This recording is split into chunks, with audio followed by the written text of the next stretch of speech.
ba?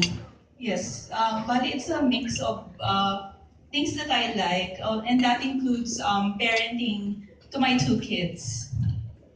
So I have beauty, restaurants, wala lang, kung ano lang yung trip ko ilagay doon. And once in a while, I have tips on how to fix yourself for parties, or how to take care of your health, yung mga ganon.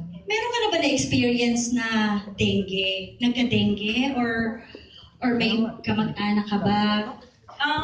In my immediate family, no. But dengue became very real to me when I was in college. Kasi prior to that, I thought dengue was just like the flu. Parang trangkaso lang. Na parang, oh, sige, you get it now, but eventually you'll get well.